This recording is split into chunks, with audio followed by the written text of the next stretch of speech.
Hello and welcome to Library Connection. I'm Mandy Cantrell. I'm the Youth Services Director at the B.B. Comer Memorial Library.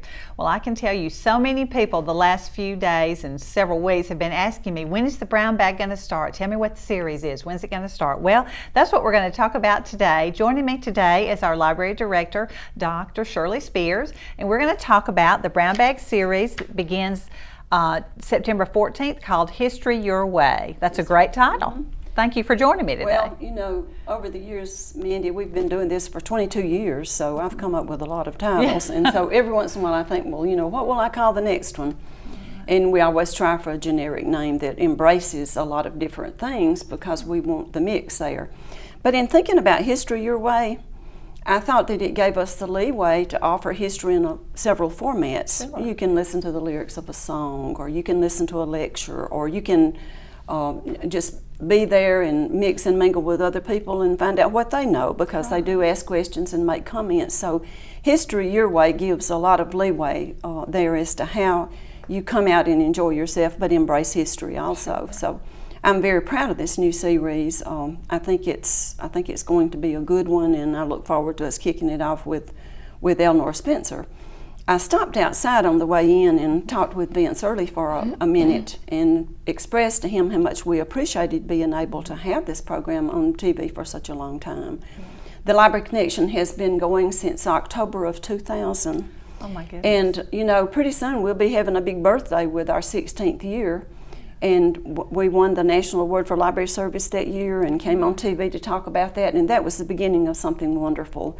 And through the years, we've been able to not just showcase our library, but showcase so many other persons, so many other organizations, and to show how that the library is indeed the heartbeat of the community. And we have tentacles into everything. We have tentacles into government, to the Arts Council, to the museum, to everything. The schools, we work so hard with the schools. Mm-hmm. So we try to showcase other people's accomplishments, but we are proud of this particular accomplishment that we have, which is our Brown Bag series. Yeah. We are kicking off with a tried and true. Her name is Eleanor Spencer. She is a rhythm and blues singer, and she's a lady out of Birmingham. She's in the Rhythm and Blues Hall of Fame, and she was just inducted into the Birmingham Record Collectors Hall of Fame over there. Wonderful. She'll be singing the jazzy blues. She sings what she likes to call the jazzy blues. So she does lots of different things, rhythm and blues. She does jazz. She does all kinds of different types of music that she integrates there. The main thing with her in listening to her songs, for me, is watching the audience, and we have a lot of retirees, and she goes back and sings Fly Me to the Moon and I've Got You Under My Skin, and she sings all those favorites from the 40s and the 50s and the 60s. Right. And I can see people, we have lots of husbands and wives. We have about as many men for our programs as we do women, and of course, you know, we have the social hour at 11 and they bring sandwiches or whatever. But I see them look at each other, and you know that they're remembering their courtship or their days or their the young time in their life. So that brings me a lot of joy, and so I like to have music to kick off with. I think it's a real bright spot and an upbeat way to launch a series. So that's how we're starting out. Great. And won't we see Buddy Simpkins on the drums? Buddy will be there. I couldn't have these programs without Buddy. Right. He usually orchestrates them and makes the contacts and arranges and agrees to play the drums. And we have a fabulous pianist coming. His name's Byron Thomas, and then Jeff Drew is on bass. Those guys are wonderful musicians playing with Buddy on the drums. So we'll have some beautiful music, and she's a good singer. She really is. Oh, she is very good. I hope you will come.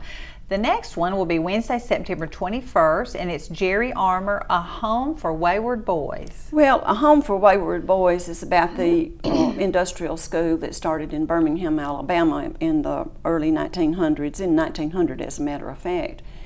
And I was touched by the concept of this story. I was also told that Jerry Armour, who wrote this story, does a beautiful job of telling about that institution. It's about a reformer. Her name was Elizabeth Johnson, and she walked into a prison and she saw young boys right alongside of hardened criminals doing labor. And so anyway, she she decided that those were wretched conditions for young people that could still be molded into good citizens. Right. So she set up this home for wayward boys. They were not juvenile delinquents necessarily. They just didn't have a home. They were basically orphans. So she set up this home for them, and she recruited a couple out of Tennessee. And they were David and Catherine Weekly. And they came and helped her put her principles and their principles for raising young men and young boys and molding them into men, which were, of course, Christian principles. It was, teaching them the value of work, the ethics of life. And so they became one of the premier institutions in the United States of America. Right. And just an exemplary program. So I can't tell you how much I look forward to this, because I think it's a little different from anything that we've had.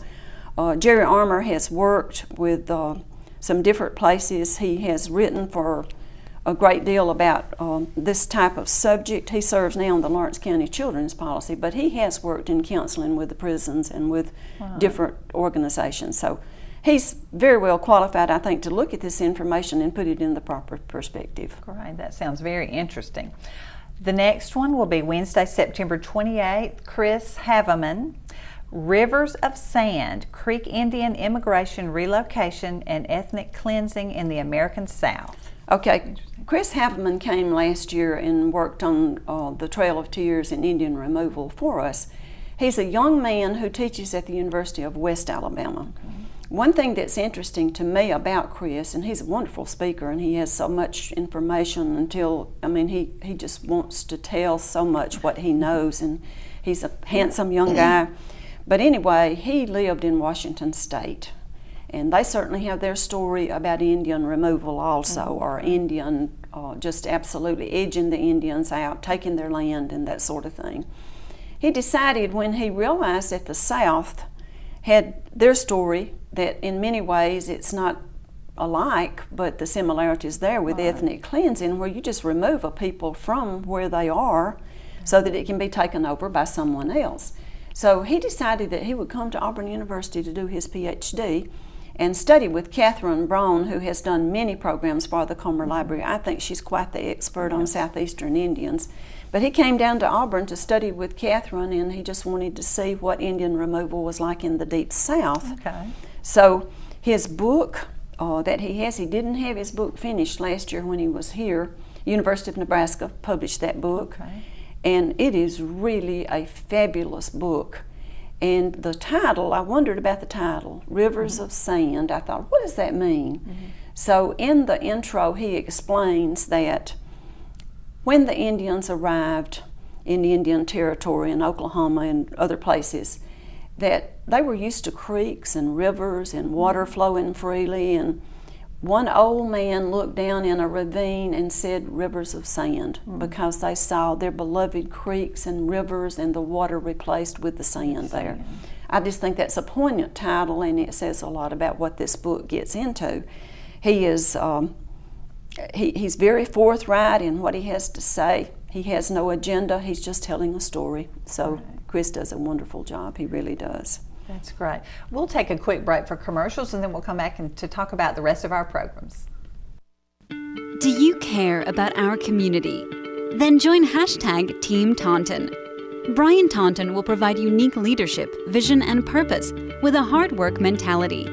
He will be a servant leader to all of the community, make a meaningful difference to our families, our city, and our surrounding area.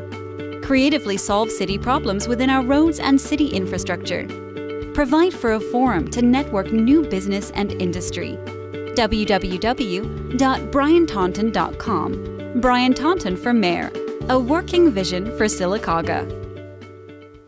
Hey y'all, Jim Green from TV47. You can now catch us on the internet. We're streaming live at TV47.tv. All of our great programming, whether it's Daybreak with Jimmy Dale, Matt Coulter, and Around the Track with Matt, or I'll be on with Coosa Valley Magazine, and a whole lot more too, right here at TV47, now at TV47.tv on the internet. Whatever device, you can watch us right there at TV47.tv.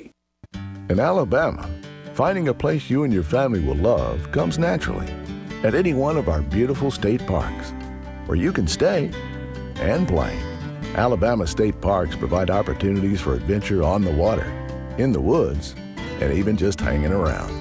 Whether you want to explore the foothills of the Appalachians or wade into the warm waters of the Gulf, Alabama is a natural delight. To learn more, call 800-ALA-PARK or visit alapark.com. Hello and welcome back to Library Connection. I'm Mandy Cantrell, Youth Services Director. I'm talking with our director, our library director, Dr. Shirley Spears. We're talking about the new brown bag series, History Your Way. Well, we've covered the first three. The next one will be Wednesday, October 5th. It's Ed Bridges in Alabama, The Making of an American State. I can't tell you how lucky we are to have Ed Bridges come into the B.B. Comer Library. He was over Archives and History for over 30 years in Montgomery. He made that place a premier Archives and History in the state of Alabama.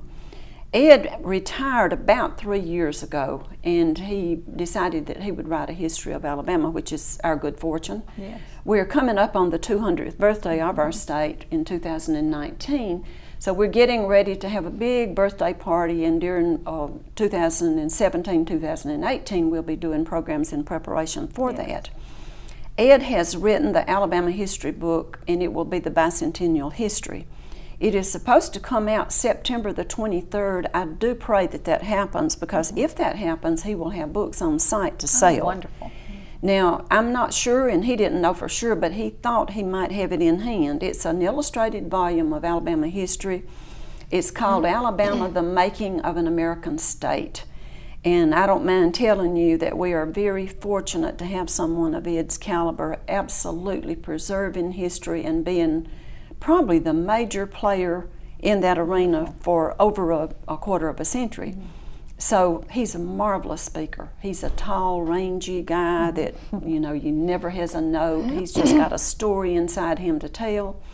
And anyone who has seen Ed, I think, will come back to see him. He's out of Georgia. He was there in Archives for a long time before he came, and he's very well qualified to speak. He has a home now in North Carolina and stays in Montgomery some. But so we're just lucky, because one of these days he'll pack up his bags and be gone to North Carolina for good. Oh, maybe not. Probably. And he'll be harder to get him to come in. But he's done several programs for us, and I can truthfully say that nobody's better than Ed. He's just wonderful. really, really good. Great. Has a good story to tell. He'll sort of be doing the overview of Alabama history, which within itself is a feat. Right. Something we all need to know. Well, we have a very rich history in many, many ways, with our writers and our literature and the turmoil of our different relations that we've had amongst our people. So we have a very rich history that he's very qualified to cover. Good. That'll be interesting. Then the next one is more music. It's Wednesday, October 12th. Sylacauga Songwriters Showcase with Roger Vines and friends. This is a first for us and a first for them, I suppose, but Roger came by one day and talked to me and said that he would really like to come in and do a program. He had noticed that Troy Jones had come in and talked about his songwriting and sung some of his songs for us. Wonderful program with Troy. And so I thought about it a while, and I told him, I said, well, I have not done anything with numbers of people trying to showcase what they're doing, but I think we could work it out if you're willing to organize and execute that for us. So Roger agreed that he would choose the songwriters. I think there's about 12 of them, and they have a chapter. They started out as the Weguffka Songwriters, moved to Sylacauga 2 or 3 years ago, and became the Sylacauga Songwriters. They are a chapter of NSAI, the Nashville Association of Songwriters. So there's about 150 chapters, and that's a professional organization that gives advice, lessons, whatever they need, and they also try to help them protect their rights. Oh, that's good. To see that they don't get cheated out of their songs, so to speak. But Roger's bringing several people.